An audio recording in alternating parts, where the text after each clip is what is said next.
I'm very excited for this. Everyone who knows me knows I love a good video game, and you guys all know that I do love creepy stories. This video is going to be a match made in heaven. Video games, as we know them, have been around now for about 50 years. Not too long, but enough time for some very creepy stories to emerge about them. Turns out the games can be haunted. Games can be more creepy than you can ever imagine. Some games have even caused terrible events and curses or death to happen in real life. You'll need to know what to watch out for before it's too late. My name is Danny Burke, and this is the top 10 scary video game urban legends. Coming at number 10, we have the Super Mario Shadow People. Super Mario Galaxy is a game known for pure fun, bright colours, familiar faces, and a whole lot of bouncing around on little stars. It's also gained a reputation for featuring the Shadow People. At the beginning of the Shiverburn Galaxy level, strange shadowy figures can be seen at the top of the cliff in the background. Now at first, many people brushed this off as just people's imagination running wild. Then someone took the initiative to look through the game files. They found that the name of the background image is called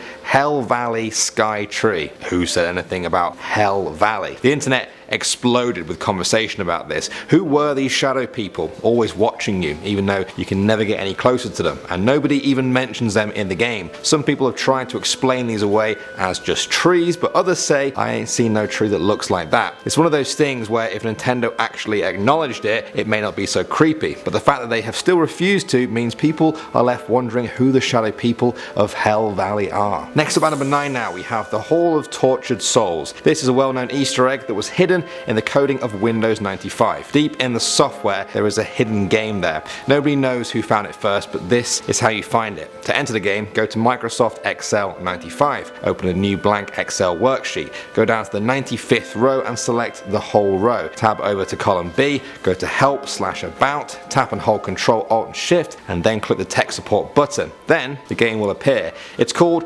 Hall of Tortured Souls. Players use their arrow keys to move in 8 different directions. Eventually, you will find a staircase. The walls are surrounded by text with the names of the creators on. On the next level, there is a small room with red walls. Again, the names of the creators will flash up on the screen. Go down a bit and enter the room where you were before. Type the magic word XLKFA. Another room will open where you have to follow zigzagging black paths. Eventually, you will find the end of the game. A picture of the developers of the software. The whole thing is a little bit unnerving. Even though the game has been discovered and completed at this point, many people are creeped out by its name. Hall of Tortured Souls. They feel there may be something much darker hidden deeper in that game. Maybe one of you guys be the one to find it. Next up at number 8 now, we have Polybius. Some call this the most dangerous video game ever made. The story begins in Portland, 1981. A local arcade hall was attracting more visitors than normal. All the games were busy, but only one had a long line of people wanting to play it. A new game, Polybius. The players couldn't stop playing it. When they were finally forced off it, they began to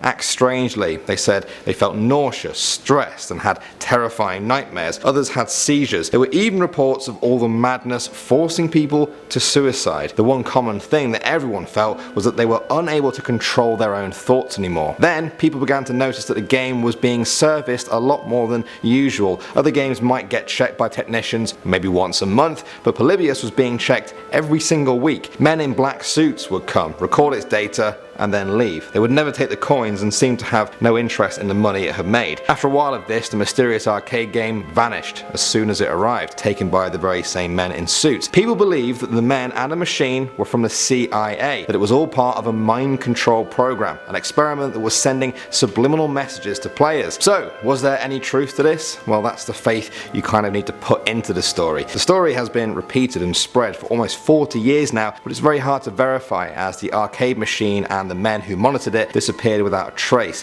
If this program has continued to modern times though, perhaps they've just got better at hiding their experiments in your games. Next up at number 7 now, we have the ghost of GTA 5. It's been almost 5 years now since GTA 5 was released, and by now it seems that players really have discovered every last secret and Easter egg the game has been hiding. One of them does stick out as a lot more creepy than others though. Near the peak of Mount Gordo there is a flat rock on the ground which bears the word Jock. written in blood. Between 11 PM and midnight in the game, the player can see the ghost of a woman appear near the rock with long black hair and wearing a white dress. She is said to be the ghost of Jolene Cranley Evans. She was the wife of Jock Cranley, a famous stunt double in the game from years ago. The story goes that she didn't want to move from their home near Mount Gordo to the city of Los Santos so that Jock could pursue his stunt double career. He took her up for a walk on the mountain and pushed her off, where she fell to her death. He was arrested but released due to lack of evidence. Now she haunts the mountain in the game. If players go to a nearby campsite, they can hear screaming or an incomprehensible whispering sound which, if played backwards, says, "Let's see your shot." The final creepy thing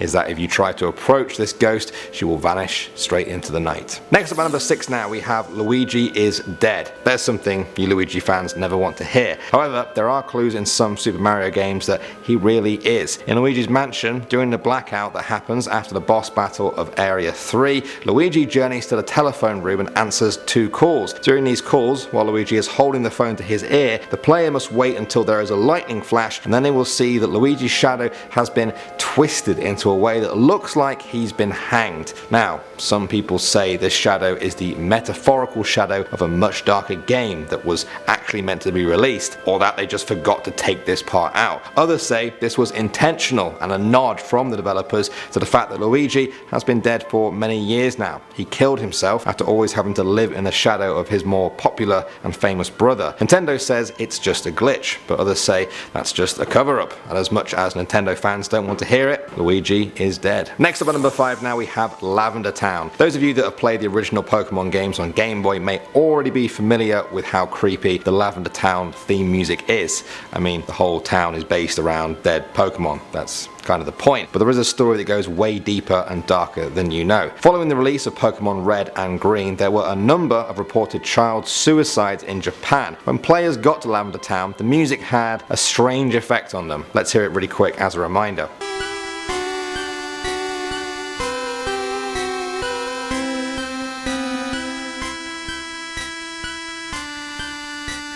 People said the song was created with a hidden code in it that would drive children to kill themselves. Subliminal code used very high frequencies, ones that only young kids can hear and not adults. This became known as Lavender Town Syndrome. Supposedly, 200 children committed suicide in Japan because of this, and many more developed illnesses and afflictions. The children who committed suicide usually did so by hanging or jumping from heights. Those who did not succumb to the suicidal pull still complained of severe headaches after listening to the Lavender Town theme. According to the legend, the developers in Japan were forced to fix the song's frequency to be at a lower frequency before international release. That's the safe version that you and I and many other people have heard. They say the real version can still be found out there, waiting for its next victim. Moving on to number 4 now, we have the Xbox Voices. When the Xbox was first released in 2001, it was praised for its power and cutting-edge technology. Microsoft didn't really want to waste all of that when the console wasn't being used, and so they added some ambient noises which played while it was idle. These noises started out normal at first but quickly got very strange.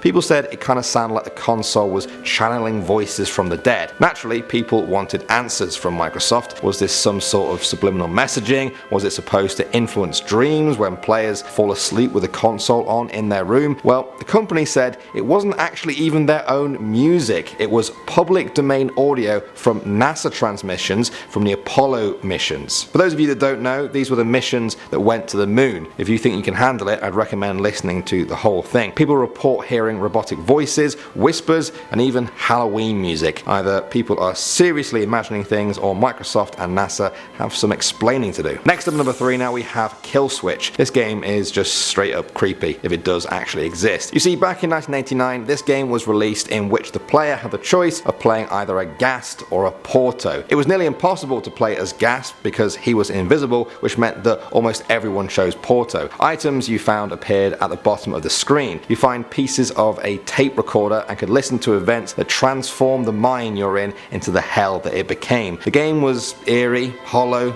empty, confusing, and just creepy all round. But the weirdest part is yet to come. The story goes that if anyone does complete the game, Killswitch is designed to self-terminate. It deletes all traces of itself on the person's computer like it was never there at all. This is bad news because only a reported 5,000 copies were ever made. Apparently this continued to happen until every last copy was wiped and the company who made the game vanished from existence. A small community of people are trying to replicate the game based on the stories they've heard, but it's slow work and many people feel it's not worth the trouble it could ultimately bring. Moving on to number 2 now, we have Herobrine. Any of you guys who have played Minecraft will surely have heard of this character. When you first play the game, you'll have the ordinary standard skin. Now one day, early in the game's history, a player said he spawned in a brand new single player world. He was playing the game as normal, mining and building, when he saw something moving amongst the dense fog. He thought it was a cow and so chased it. It wasn't though. Staring back at him was a character that had the default skin, but his eyes were empty. There was no name above his head. He double checked to make sure he wasn't actually in a multiplayer server,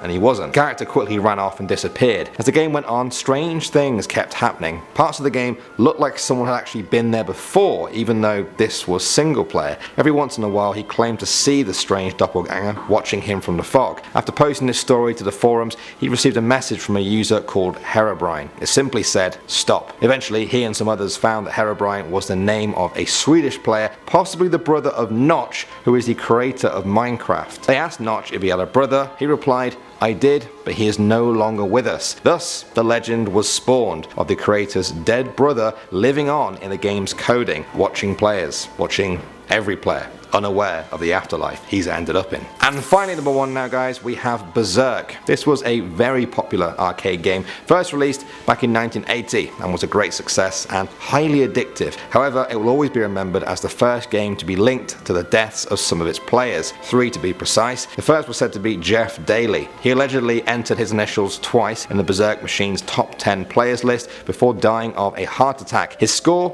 was 16,660. People say if you remove the binary numbers of 1 and 0, you get 666. The next victim was Jeff's friend, a guy called Peter Bukowski. Now according to the arcade owner where this machine was housed, Peter arrived and began playing Berzerk at 8:30 p.m. He was a top student who hoped to become a doctor one day. He was also very good at arcade games. After 50 minutes of playing, he posted his initials next to 2 high scores on the leaderboard. He then took 4 steps away, put a quarter into a different game, and then collapsed dead from a heart attack. The third death was said to happen to a guy who got into a fight over a quarter that was meant to be put into the Berzerk machine. He was stabbed to death. Of course, people began to connect the dots and became convinced that this arcade machine had something to do with all the deaths. It's rare that a kid dies during or just after playing any video game, but 3 all connected to the same one. You can see why the legend of Berzerk has persisted. And breathe. We're safe now. Well, personally, I absolutely love that. Like I told you guys at the start, that was a combination of 2 of my favourite things in the world. Why don't we combine urban legends with another topic for our next video? Anyone got any suggestions? Let's just make sure they're very, very, very scary. Thanks for watching as always guys, my name is Danny Burke and I will see you all in the next video.